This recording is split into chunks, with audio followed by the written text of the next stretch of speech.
मृदु भाषा, हंसता चेहरा, दिव्यता से भरपूर जिनका चेहरा। कई लोग ऐसे होते हैं उनको चेहरे पर मेकअप करने की कोई आवश्यकता नहीं होती, उसकी मुस्कुराहट वही उनकी मेकअप हो जाती है। बहुत हृदय से को कह रहा था कि आपकी मुख की मुस्कुराहट ये आपका जीवन की सबसे बड़ी दिव्यता है। हर स्थिति में प्रसन्न रहना, हर स्थिति में मुख पर मुस्कुराहट रहना, ये बहुत बड़ा सद्गुण भी है। आपके मुख पर मुस्कुराहट है तो दुनिया आपके साथ है। आपके मुख पर मुस्कुराहट है तो दुनिया आपके साथ है, वरना आंसुओं की जगह तो आंख में भी नहीं है। वरना आंसुओं की जगह तो आंख में भी नहीं है। इसलिए हर स्थिति में प्रसन्न रहो। आपके जीवन में क्या हो रहा है, कितनी विपरीत स्थिति है, बहुत कुछ है, लेकिन दूसरों को दिखाने की कोई जरूरत नहीं। અને ગુજરાતીમાં કહું તો જીવનમાં હિમાલય પહાડ જેવું દુઃખ હોય, પણ હિમાલય પહાડનો દુઃખ છે પીગળી જશે। તેથી જીવનની દુઃખોની વાતો કોઈને કહેવી નહીં। કોઈ પણ જીવનમાં ગહેરા ભરેલું દુઃખ હોય એ કોઈને આગળ તેનું વર્ણન ન કરવું, અને જીવનની મજબૂરી કોઈને ન દેખાડવી। કારણ કે દુનિયામાં મજબૂરીમાં મદદ કરનારા માણસો ઓછા છે, આપણી મજબૂરીમાં આપણો લાભ લેનારા માણસો વધારે હોય છે। એટલે જીવનની કાંઈ પણ મજબૂરી હોય કોઈ દિવસ કોઈને નહીં દેખાડવાની।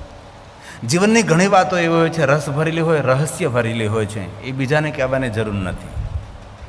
જરૂર ક્યારેક કોઈ સહન ન થતું હોય તો પૂરા રે મળે તો રાવું રેડીએ, ન કરીએ અધૂરિયાને દિલડાની વાતો। અધૂરા માણસોને ન કહેવાય। જીવનનું રાજ, જીવનનું રહસ્ય આપણી પાસે રહે ત્યાં સુધી એ સલામત છે, સુરક્ષિત છે। જીવનનું રહસ્ય, જીવનનો રાજ અથવા બિઝનેસની મોનોપોલી જો બીજાની પાસે પહોંચી ગઈ, આપની ફોર્મ્યુલા બીજા પાસે પહોંચી गई तो ये योग्य नहीं। इसलिए जीवन की बहुत सारी बातें आपके पास हैं। दीवाल को भी कभी कभी कान होते हैं, दीवाल भी सुनती हैं, इसलिए कभी नहीं। और हमने तो बहुत बार कथा में कहा, आपके हृदय में मातृभक्ति हो, पितृभक्ति हो, गुरु भक्ति हो, इष्ट भक्ति हो, देव भक्ति। हमारी पहली भक्ति राष्ट्र भक्ति होनी चाहिए।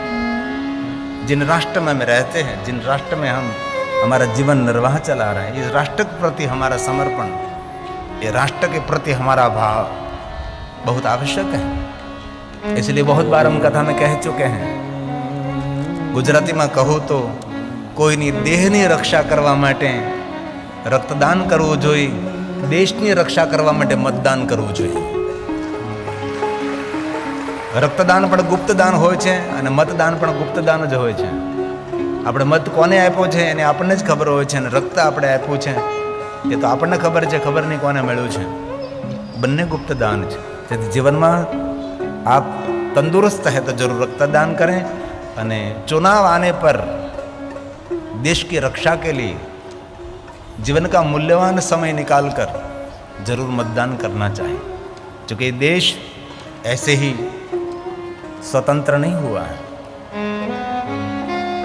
मेरे बहुत सारे शहीदों ने योगदान दिया होगा, जीवन का बलिदान दिया होगा। ये मेरे प्यारे वतन, मेरे प्यारे वतन, हे मेरे बिछड़े चमन, तुझ पे दिल कुर्बान। हे मेरे प्यारे वतन, हे मेरे बिछड़े चमन, तुझ पे दिल कुर्बान। तू ही मेरी आरज़ू, तू ही मेरी आबरू, तू ही मेरी जान। हे मेरे प्यारे वतन,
श्याम तुझ पे दिल कुर्बान।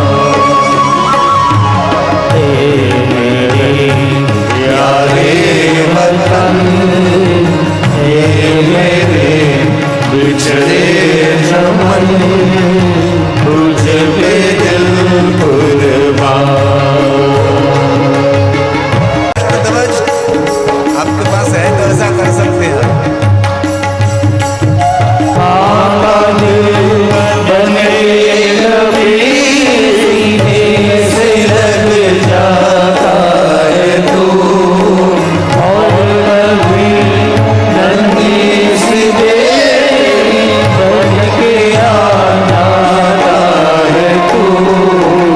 जितना याद आता है मुझको उतना तड़पाता है तू, तुझ पे दिल कुर्बान। तू मेरी आरज़ू, तू ही मेरी आबरू, तू ही मेरी जान। हे मेरे प्यारे वतन, हे मेरे बिछड़े चमन, तुझ पे दिल कुर्बान, तुझ पे दिल कुर्बान, तुझ पे दिल कुर्बान, तुझ पे दिल कुर्बान। दिशा दिशा में गूंज रहा भारत माता का जयगान। भारत का संदेश विश्व को, मानव मानव एक समान। जो जग के कण कण में रहता, सब प्राणी उसकी संतान। भारत का संदेश विश्व को, मानव मानव एक समान, मानव मानव एक समान। नमस्ते सदा वत्सले मातृभूमे, देश प्रेम, देशभक्ति। नमस्ते सदा वत्सले मातृभूमे, त्वया हिन्दुभूमे सुखं वर्धितोऽहं। महामङ्गले पुण्यभूमे त्वदर्थे पतत्वेशिकायो। नमस्ते नमस्ते नमस्ते नमस्ते। जननी जन्मभूमि, बोलिए भारत माता की जय, बोलिए भारत माता की जय। जननी जन्मभूमि स्वर्ग से महान है। देश में हमारा जन्म हुआ, जिसके वास्ते ये तन है, मन है और प्राण है। इसके कण कण में लिखा राम कृष्ण का नाम है। हरे राम हरे कृष्ण। हुतात्माओं के रुधिर से भूमि शस्य श्याम है।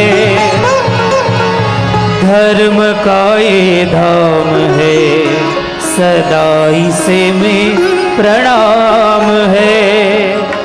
स्वतंत्र है यह धरा और स्वतंत्र आसमान है। जननी जन्मभूमि स्वर्ग से महान है। जननी जन्मभूमि स्वर्ग से महान है। जय जवान। छोड़कर तेरी जमी को ऋषियों का का देश है, कृषियों का देश, एक खेडूतों का देश है, एक किसानों का देश है। हमारा देश किसान खेती प्रधान देश है। और शिव महापुराण ग्रंथ में एक बात बहुत सुंदर कही है, जो कोई किसान अपने खेत में अन्न उगाता है, वो किसान कोई उपासना, कोई साधना, कोई अनुष्ठान, कोई पूजा, कोई अर्चन न करे तो वो किसान परम गति का अधिकारी है, क्योंकि उसके लिए यज्ञकुंड अग्नि प्रज्वलित करके नहीं, उसका यज्ञकुंड, उसका खेत, उसका यज्ञकुंड है। जो कि अन्न उगाना वो सबसे बड़ा उपकार है। अन्न नहीं तो हमारा जीवन भी नहीं, अन्न समा प्राण है। इसलिए खेती करना बहुत आवश्यक है। और मैं गौरव से कहता हूँ, मैं कथा वक्ता तो हूँ, लेकिन इससे पहले मैं खेडूत भी हूँ, कर सकता हूँ। गौपालन के लिए कोई भी हो, गाय का चेहरा देखकर मैं जो पता लग जाता है या गाय को कुछ तकलीफ है। बहुत लोगों को ये वारसा नहीं मिलता। हर एक हमारी खानगी बात मैं कहना चाहता हूँ, माइक में खानगी बात कहता हूँ। मैं जब 12वीं कक्षा मैंने पास कर ली, बाद में जहाँ जहाँ मिलिट्री की भर्ती थी वहाँ मैं इंटरव्यू देने के लिए जाता था। मैंने बहुत इंटरव्यू दिया। मिलिट्री में मुझे जाना था, मेरी बहुत इच्छा थी बंदूक चलाने की, लड़ने झगड़ने का, क्योंकि मैं तो 10 नाम हूँ। हमारे में क्षत्रियों का बहुत सद्गुण रहता है, हमारे में ब्राह्मणों का भी रहता है, और क्षत्रियों का 2 सद्गुण हमारे में बहुत अधिक रहता है। तमोगुण की मात्रा अधिक रहती है। लेकिन कहीं भर्ती में मुझे प्रवेश नहीं मिला। बाद में अर्धलश्करी दल में गया, SRP, CRP, ऐसे बहुत सारे। बाद में छेले आखिर तो मैं पुलिस में भी इंटरव्यू देने के लिए गया, लेकिन इस सभी जगह पर एक ही जवाब मिला, आपकी ऊंचाई आधा इंच कम है। ये आधा इंच मेरी ऊंचाई कम, ये कथा क्षेत्र में चल गई। और देश के प्रति हमारा आदर था, देश के प्रति हमारा प्रेम था। तो हमारा देश ये ऋषियों का देश है, हमारा देश कृषियों का देश है। कृषि मतलब खेडूत, इसलिए किसानों का आदर करना चाहिए। अभी हमारे मुख्यमंत्री साहब मुझे मिले थे, कथा में आए थे, भूपेंद्र भाई पटेल। तो मुझे वो कह रहे थे कि बापू सब खेडूतों को कहिए कि ऑर्गेनिक खेती करे, कोई दवाई का प्रयोग न करे। मैंने साहब को कहा, मैं तो साहब क्षमा चाहता हूँ, मैं कभी 4:30-5 बजे सब्जी मंडी में आप आओ, आपको पता लगेगा किसानों का कितना शोषण हो रहा है। बाजार में जो सब्जी बेची जाती है वो कितनी महंगी है। और किसान खेती करके मेहनत करके जो सब्जी पकाते हैं, कपड़े भी ठीक से नहीं होते। रात को 1-2 बजे आ जाते हैं मार्केट में सब्जी लेकर, बाद में उनके पास से सब्जी कैसे खरीदी जाती है, इनमें से किसी ने देखा होगा, मुझे पता नहीं, लेकिन मैंने देखा है। मुफ्त में खरीदे जाते हैं, 50 रुपया, 100 रुपया, 200 रुपया, 500 रुपया, 1000 रुपया। मैंने कहा एक साहब फिश को रेट करिए। और इतने किसानों का शोषण हो रहा है, तो मैं कैसे कहूँ किसानों को। और विदेशों में जो किसानित करते, जो खेती करते हैं, उनको सरकार की ओर से बहुत सारी सहायता तो सही, लेकिन सरकार की ओर से बहुत सारा सम्मान दिया जाता है। मैंने कहा मेरे भारत देश में बहुत सारी कमी है किसानों के लिए।